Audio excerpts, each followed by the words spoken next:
Hello, my name is David Higgins and I'm a lecturer in English Literature at the University of Leeds. The title of this podcast is Language and Meaning in the Rime of the Ancient Mariner. Now I'm aware that that's a rather vague and open title, but I hope as the podcast continues you'll see the logic of it and the way in which I'm really trying to focus on the relationship between form and content in this poem.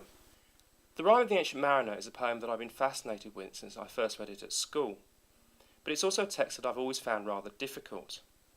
And one of the purposes of this podcast is to think about the challenge of the poem and how we might try and tackle it. It's also designed to give you a sense of the study of literature at university. And one of the things I do in this podcast is to engage with the work of other critics and theorists. This engagement with previous research, really regardless of the discipline, is a key aspect of university study. One initial challenge of the poem is that Coleridge made extensive revisions to it after it was first published, so there are in effect several different versions of the Rime of the Ancient Mariner. I'm going to focus on the first version, published in Lyrical Ballads in 1798, though I will refer at one point to a later version of the poem. The first version contains a lot of archaic language, that is, language that was old-fashioned even at the time that Coleridge wrote the poem. So I'll say something about the poem's language and how we might deal with it. What makes the poem particularly fascinating for me is that lots of strange things happen in it that aren't really explained. Its mysteriousness has encouraged critics to read it symbolically, that is, to read what happens in the poem, the particular events of the poem, as somehow representing some broader facet of human experience. And it's significant, I think, that the mariner is never actually named. That encourages us to read him as a type or a symbol of something more than just one person. On the slide, you'll see a list of what I've identified as different critical approaches to the poem. The first one is displaced autobiography, and by that I mean people have read it in terms of Coleridge's own life history and seen the Ancient Mariner as a version of Coleridge, sort of projected into this strange universe. Another reading is of it as a religious story of sin and redemption, and you'll be aware that the poem contains lots of Christian imagery, and there's a certain logic to that interpretation. Another way of looking at the poem I've called existential parable, and by that I mean a story about a human being adrift in a strange, terrifying, possibly meaningless universe. Those three approaches, I suppose, were perhaps most prevalent in the mid-20th century, but they still have a certain power now, and often, of course, critics or different critical approaches will use more than one of those ways of looking at the text. They're not necessarily mutually exclusive. A more recent way in which the poem's been understood is as a text that self-consciously meditates on its own nature as a text and its own place in the history of interpretation. And critics who take this line tend to emphasise later versions of the poem and the way in which Coleridge revised it in a very self-conscious fashion. I've listed three other approaches that I suppose could all come under the rubric of contextualisation, thinking about the poem in terms of revolutionary politics, or in terms of the slave trade, or in terms of imperial expansion. All of these were important issues at the end of the 18th century when Coleridge was writing, and Coleridge himself was very sort of politically aware and politically engaged. So there is a certain amount of evidence for being able to link this, ostensibly rather abstract and mysterious poem to a quite grounded historical reality. The final version on the list is perhaps the most recent approach to the poem, and this is as an ecological text. And by ecological I mean a poem concerned with the relationship between human beings, the natural world, and perhaps with a more sort of broader environmental theme. Coleridge was an enormously well-read, intellectually and politically engaged man, and the poem distills a lot of his ideas and concerns of the period. So perhaps it's not surprising that there are a wide range of viable interpretations of it. I'm going to focus on the ecological version of the poem, but that's not to say that other readings are necessarily excluded by my approach. I've been thinking about the Ancient Mariner and teaching it for quite a few years, but I only recently read an ecological approach to it by the critic James McCusick, and this was just a few weeks ago. So, that in itself might suggest a way in which academics are engaged in a process of research, that a text that I'm very familiar with and I've taught quite a lot is still something I'm thinking about and rethinking during the course of my career. So if I was to give this podcast in 10 years' time, it might be quite different. And if I'd given it 5 years ago, it might well have been quite different as well. McCusick argues that Coleridge was an ecological thinker in that he emphasised the deep interconnectedness between different organisms within the natural world, and he tried to overcome a sense of alienation between human beings and nature. In this reading, the Ancient Mariner's shooting of the albatross works as a sort of symbol of human technological aggression against the natural world. The destruction of the albatross, as you know, precipitates other terrible events, and McCusick particularly emphasises the decay that surrounds the Ancient Mariner after he's done this. The very deeps did rot, O Christ, that ever this should be, yea, slimy things did crawl with legs upon the slimy sea. We might note that the world's oceans are currently in a state of environmental crisis, and one of the consequences of overfishing and changes to the chemical balance of the seas caused by human activity is an increased prevalence of jellyfish and toxic algae. So in fact the seas are, as we speak, becoming slimier. I also discovered when researching this lecture that most species of albatross are in severe decline due to human activity. So we might see the Rime of the Ancient Mariner, if it is an ecological poem, as a rather prescient one that actually looks forward to environmental degradation in the future. I do quite like McCusick's argument about the poem. I think it's very well thought out and sort of well evidenced in the course of his book. But I think there's a problem with it, which I'll come on to later.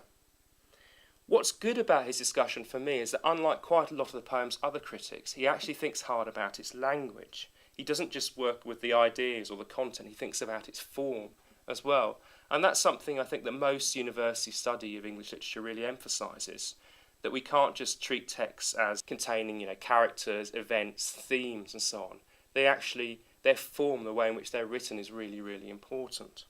McCusick, as you'll see from the slide, presents the idea of what he calls an ecolect, a sort of language or way of writing that seeks to emphasise the organic relationships that make up the natural world.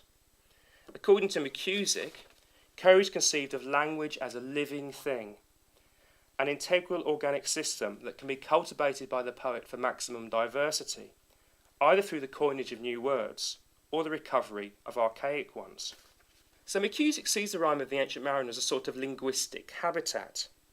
When Coleridge took out most of the archaic words in later versions, McCusick thinks that he made it less dense, less diverse, less interesting, and therefore actually worked against its ecological theme.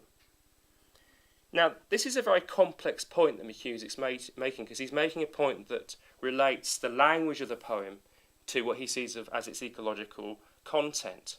And so I'm just going to pick out a particular example to try and make the point a bit clearer. The 1798 version of the poem, that is the poem that was originally published, contains a number of words that even in Coleridge's time were considered old-fashioned and archaic. And in fact the poem was criticised quite a lot for this, and that may be why he took them out in later versions. Many of the archaic words that Coleridge uses are associated with traditional ballads.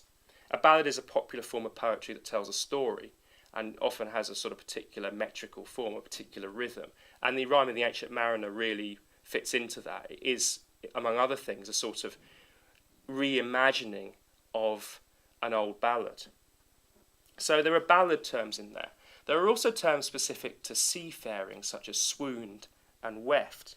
And there are also terms associated with older British poets like Chaucer. McCusick picks out the word lavrock, from which the modern English lark derives. Now, lavrock comes at a very strange moment in the poem, and actually McCusick doesn't really contextualise it and doesn't really engage with this moment. It happens when the dead crew, who have been possessed by spirits, are piloting the ship, and it just comes after the ship's been sort of frozen in a state of stasis, and then the crew are revived in this rather macabre fashion, and the ship is able to move on, and the poem is able to progress.